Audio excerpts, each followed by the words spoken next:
Hello दोस्तों, सबको नमस्ते जोहार। तो चलिए शुरू करते हैं आज के इस वीडियो में। हम लोग को डीएवी पब्लिक स्कूल जो स्टैंडर्ड 7th है उसका मैथ जो सब्जेक्ट है उसका डिस्कशन कर रहे हैं।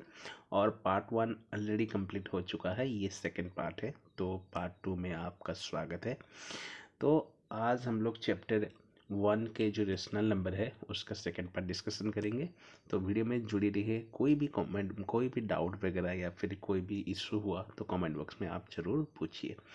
तो चलिए शुरू करते हैं जो सेकंड पार्ट है।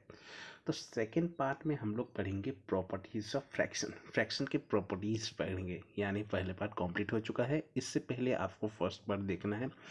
फर्स्ट पार्ट में हम लोग क्या किए थे, इसमें आपको दिया लिखा है, मतलब आप देख सकते हैं फर्स्ट पार्ट में क्या क्या हुआ था। तो प्रॉपर्टीज़ ऑफ फ्रैक्शन यानी फ्रैक्शन के प्रॉपर्टीज़ के बारे में यहाँ पे पढ़ेंगे, यानी उसका रूल के बारे में पढ़ेंगे। प्रॉपर्टीज़ यानी रूल, यहाँ पे प्रॉपर्टी मानी संपत्ति नहीं है, यानी रूल है। यहाँ पे फ्रैक्शन का क्या क्या रूल है उसके बारे में देखेंगे। तो कुछ पहला जो फ्रैक्शन का जो प्रॉपर्टीज़ है यहाँ पे बताया गया है, if p by q is a fraction then for any natural number m this is true। Means ऐसे हम लिख सकते हैं। तो चलिए देखते हैं पहले क्या है। पहले हम लोग जानते हैं ये फ्रैक्शन क्या है।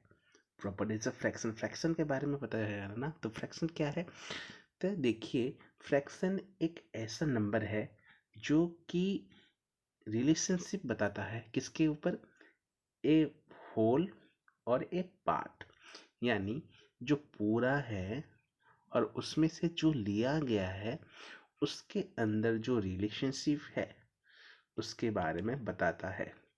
Okay, simple. तो हम बोल सकते हैं एक ऐसा नंबर है जो कि रिलेशनशिप बताता है, जो पूरा है और उससे जो लिया गया है।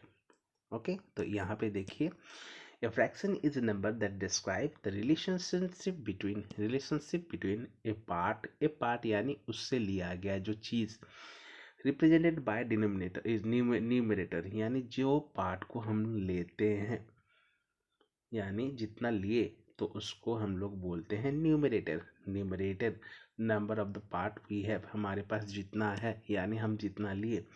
And whole represented by denominator, यानी जो पूरा है उसे बोलते हैं हम लोग होल, और जो लिया गया है उसे बोलते हैं पार्ट। और फ्रैक्शन को हम लोग क्या करते हैं, एक फ्रैक्शन बार से उसको डिनोट करते हैं। यानी कोई भी फ्रैक्शन लिखेंगे तो बीच में एक फ्रैक्शन बार लिखेंगे और जो नीचे होगा वो होल होगा, यानी पूरा पार्ट होगा, और जो ऊपर रहेगा उसका जो पार्ट हम लोग लेंगे उतना ही होगा। जैसे यहाँ पे एग्जाम्पल दिख रहे हैं आप, 3/5। तो यहाँ पे 3/5 मतलब 3:5, यानी जो टोटल है वो कितना है। जो टोटल, हमेशा याद रखना टोटल नीचे ही रहेगा, यानी नीचे मीन्स उसको डिनोमिनेटर कहते हैं और ऊपर मीन्स उसे न्यूमरेटर कहते हैं। ओके, तो जो न्यूमरेटर है जो ऊपर रहेगा और जो डिनोमिनेटर है वो नीचे रहेगा, यानी पार्ट वाला ऊपर में और होल वाला नीचे में। तो उस हिसाब से यहाँ पे हम लोग देख ले रहे हैं। तो ऐसा नंबर, यानी ये नंबर होना चाहिए, और वो नंबर भी कौन सा, नेचुरल नंबर या फिर और दूसरा नंबर भी हो सकता है। तो न्यूमरेटर ज़्यादातर नेचुरल नंबर ही होता है। ओके, न्यूमरेटर और डिनोमिनेटर भी रहेगा, बीच में फ्रैक्शन बार रहेगा, और जो होल में से जो पार्ट रहेगा और बीच में फ्रैक्शन बार रहेगा, तो ऐसा नंबर को हम लोग बोलते हैं फ्रैक्शन। तो आपको पता चल गया होगा, जिससे कुछ पूरे पार्ट में से हम कुछ लेंगे। ओके, तो यहाँ पे आपको और थोड़ा ही इंटरेस्टिंग वे में समझ आएगा। देखिए यहाँ पे पूरा पार्ट है 2, यानी टोटल पार्ट है कितना, 2, लेकिन उसमें से हम लोग एक पार्ट लिए हैं, तो इसे बोलते हैं 1/2 पार्ट। 1/2 पार्ट यानी टोटल पार्ट है, यानी होल पार्ट है 2, लेकिन उसमें से हम लोग लिए हैं 1। यहाँ पे टोटल पार्ट है 6, यानी उसमें से हम लोग 3 लिए हैं, तो हम पढ़ सकते हैं 3/6 पार्ट, 3/6 पार्ट। ओके, और उसी तरह और यहाँ पे भी देखिए, जैसे यहाँ पे टोटल 4 पार्ट है तो उसमें से हम लोग लिए हैं 1 पार्ट, तो ये रहा 1/4 1/4 यानी पूरा 4 में से हम लोग 1 पार्ट को लिए हैं। तो ये रहा एक छोटा सा डिस्कशन जो कि है हमारा प्रॉपर्टीज ऑफ फ्रैक्शन में।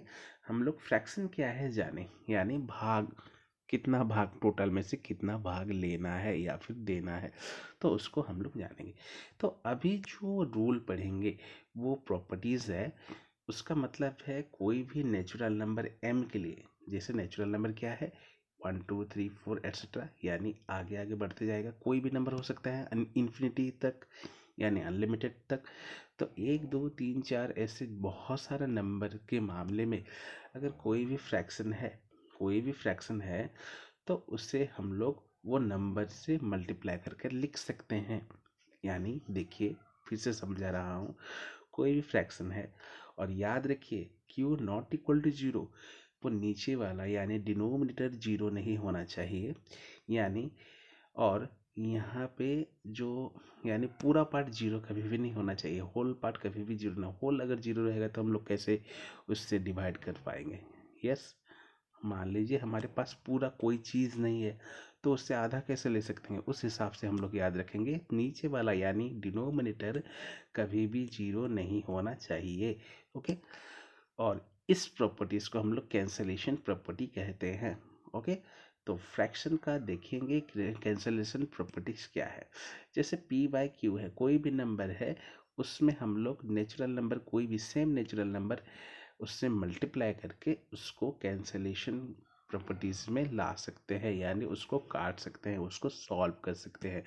जैसे यहाँ पे भी देखा गया है, ये 0 नहीं होना चाहिए, होल नंबर नहीं होना चाहिए, 0 नंबर नहीं होना चाहिए, ये नेचुरल नंबर बस होना चाहिए। नेचुरल नंबर बोला गया है, इसमें आप कोई भी नंबर ला सकते हैं नेचुरल नंबर के।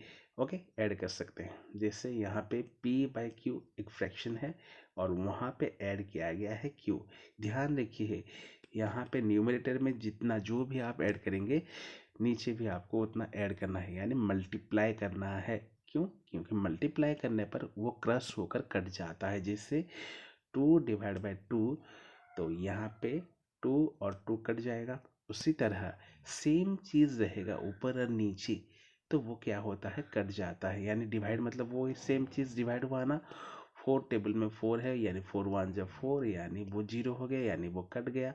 तो डायरेक्ट हम लोग उसको काट सकते हैं। जैसे 6/6, तो इसका मतलब वो हो जाता है 1। तो उस हिसाब से अगर m और m कट गया तो वही p/q ही रहा ना। तो वही चीज़ यहाँ पे बता रहा है कि कोई भी नेचुरल नंबर m के मामले में अगर p/q फ्रैक्शन है, p/q फ्रैक्शन में कोई भी नेचुरल नंबर m को हम उसे मल्टीप्लाई करके लिख सकते हैं। क्यों? क्योंकि उसको कैंसलेशन करने पर यानी काटने पर वही सेम नंबर ही आएगा। चलिए कुछ एग्जाम्पल और यहाँ पे देख लेते हैं। जैसे यहाँ पे थोड़ा यहाँ पे देख लेंगे, cancellation fraction is also simplifying fraction, तो उसको सिंप्लीफाई फ्रैक्शन भी बोलते हैं कैंसलिंग फ्रैक्शन को। और ये क्या करता है, जो टॉप में और बटम में सेम नंबर को हम लोग डिवाइड करते हैं। जैसे यहाँ पे बताया सेम नंबर ही यहाँ पे है, आप देख सकते हैं ऊपर भी m है नीचे भी m है, दूसरा नंबर नहीं हो सकता। अगर दूसरा नंबर होगा तो ये प्रॉपर्टीज काम नहीं करेगा, यानी कि हम लोग काट नहीं सकते, वैल्यू अलग हो जाएगा। यहाँ पे भी k है, यहाँ पे भी k है, क्योंकि सेम नंबर का ज़रूरत होता है। अगर मैं लिख दूंगा p/q और ऊपर में मैं लिख दिया कोई भी नेचुरल नंबर जैसे 1 और नीचे में लिख दिया 2, तो ये वैल्यू तो अलग हो जाएगा ना। अगर ऊपर भी 1 लिखा नीचे भी 1 लिखा तो वैल्यू सेम होगा। ऊपर भी 2 लिखा नीचे भी 2 लिखा तो उसका वैल्यू उसका प्रोपोर्शन में अलग होगा, यानी उतना गुना ज़्यादा होगा। m गुना ज़्यादा है, यहाँ पे p का m गुना ज़्यादा है, q का m गुना ज़्यादा है। उस हिसाब से हम लोग कर सकते हैं, क्योंकि सेम नंबर है, अलग नंबर होंगे तो प्रॉब्लम हो जाएगा। देखिए यहाँ पे कुछ कुछ बताया गया है। जैसे 14/28 है, तो 14/28 किससे कटेगा, मैं डायरेक्ट ले लिया हूँ यहाँ पे 14/14, क्योंकि सेम नंबर है ऊपर भी और नीचे भी, तो इसमें कोई प्रॉब्लम नहीं रहेगा। और उसके बाद डिवाइड करने पर, ये तो डिवाइड रूल है, लेकिन यहाँ पे हम लोग मल्टीप्लाई रूल कर रहे हैं। बस ध्यान रहे यहाँ पे डिवाइड वाला कर रहे हैं एग्जाम्पल की तरह, तो इसमें कन्फ्यूज़न हो गए आप, तो इसमें मैं नहीं करता हूँ इसको, क्योंकि आप हाँ ये देख लीजिए 1/2 ही है। नहीं, इसको नहीं करते हैं क्योंकि आप कंफ्यूज हो गए। मैं बता रहा हूँ दूसरा वाला ये या इसमें देखिए आप क्या करेंगे। जैसे 2/9 है, तो 2/9 में मैं कोई भी नेचुरल नंबर अगर ऐड कर दूंगा 4/4, तो इसमें क्या हो जाएगा, अगर मैं इसको कैंसलेशन प्रॉपर्टीज़ में जो प्रॉपर्टीज़ हम लोग पढ़े तो उसमें ऐसे लिख सकते हैं, 4/4 भी लिख सकते हैं। क्यों? क्योंकि 4/4 करने पर वही 2/9 हो जाएगा। तो 2/9 को मैं ऐसे भी लिख सकता हूँ, 2/9 मल्टीप्लाई 2/9 मल्टीप्लाई 3/3 भी लिख सकता हूँ, क्योंकि ये सेम नंबर अगर कट जाएगा तो वैल्यू 2/9 ही रहेगा। अगर 4/3 है तो 4/3 को मैं यहाँ पे 6/6 भी लिख सकता हूँ, अगर 4/3 ही करना है, क्योंकि 6/6 कट जाने पर वही 4/3 ही रहेगा। और ये कब काम में आएगा, जब आपको बड़ा बड़ा नंबर सॉल्व करना होगा, उसमें आपको सेम नंबर की ज़रूरत होगा। उससे आपका जो कैलकुलेशन है इजी करने के लिए ऐसे किया जाता है। जब आप बड़े बड़े नंबर सॉल्व करेंगे तो आपको ये जो रूल है उसको फॉलो करना पड़ेगा। इससे आपका जो कैलकुलेशन है सॉल्व हो जाएगा, मतलब ईजी हो जाएगा। इसलिए ये रूल आपको बाद में बहुत ज़रूरत होगा। तो देखिए और एक नंबर ले लेते हैं हम, यहाँ पे है 4/9। तो 4/9 में अगर मैं कोई भी नेचुरल नंबर का यहाँ पे ऐड करूँगा, यानी नंबर ऐड करूँगा, क्योंकि हमको 4/9 को और दूसरे तरीके से लिखना है, तो 4/9 को मैं यहाँ पे ऐसे भी लिख सकता हूँ, जैसे 2/2 4/9 मल्टीप्लाई 2/2, यानी इसको ऐसे भी सेम चीज़ है, कंफ्यूज मत होना। तो यहाँ पे 2/2 कट जाने पर 4/9 ही रहा। तो देखिए ये और ये सेम ही है, आप कंफ्यूज मत होना, बच्चे कंफ्यूज हो जाते हैं। जैसे 2/9 रहा मल्टीप्लाई 4/4, तो इसमें अलग करके लिखा हूँ और ये सेम ही है, 2/4 डिवाइडेड बाय 9/4, यहाँ पे ऐड करके लिख दिया हूँ। तो इसमें कंफ्यूज होना, सेम ही नंबर है, यानी 4/4 कटने पर कैंसिलेशन करने पर वही 2/9 ही रहा। तो ऐसे करके आप बाकी नंबर का एक एक एग्जाम्पल कमेंट बॉक्स में बताइए, कम से कम एक बताइए कमेंट बॉक्स में, जैसे मुझे पता चला कि आप इसको सॉल्व कर पाए, यानी आप इसको समझ पाए। जैसे मैं लिख दिया 3/16, इसको और कैसे लिख सकते हैं, वो कैसे हो जाएगा, 3/16 मल्टीप्लाई बाय 2 मल्टीप्लाई बाय 2, ऐसे भी हो सकता है। क्यों? क्योंकि 2/2 कटने पर वही 3/6 ही आएगा, यानी 3/6 बोल रहा हूँ, सॉरी, ये 16 है, 3/16 और 3/16 ये सेम ही वैल्यू है। अगर हम लोग उसमें सेम नंबर यानी सेम नेचुरल नंबर अगर मल्टीप्लाई करके लिखेंगे तो उसको कैंसिलेशन करने पर सेम वैल्यू ही रहेगा। तो ये रहा आज का एक प्रॉपर्टीज़ जो कि है फ्रैक्शन का, प्रॉपर्टीज़ ऑफ फ्रैक्शन, जिसमें हम कोई भी फ्रैक्शन के साथ कोई भी नेचुरल नंबर सेम नंबर अगर मल्टीप्लाई करके लिखेंगे तो वो कैंसिलेशन होने पर वही सेम फ्रैक्शन ही रहता है। तो ये रहा रूल, और एक बार समझा दे रहा हूँ, कोई भी फ्रैक्शन को कोई भी नेचुरल नंबर में अगर हम लोग मल्टीप्लाई करके लिखेंगे तो अगर वो जो नेचुरल नंबर हम वहाँ पे मल्टीप्लाई किए उसको कैंसिल करने पर वही सेम फ्रैक्शन ही रहता है। तो ये रहा एक इम्पोर्टेंट जो हम बोल सकते हैं प्रॉपर्टीज़। बाकी प्रॉपर्टीज़ यानी बाकी रूल भी आपके नेक्स्ट वीडियो में आएगा। तो उसी तरह यहाँ पे जुड़ी रहिए, और कोई भी डाउट रहेगा या फिर कोई भी कुछ प्रॉब्लम रहा तो आप कमेंट बॉक्स में ज़रूर बताइए। तो तब तक के लिए नमस्ते, thank you, thanks for watching friends.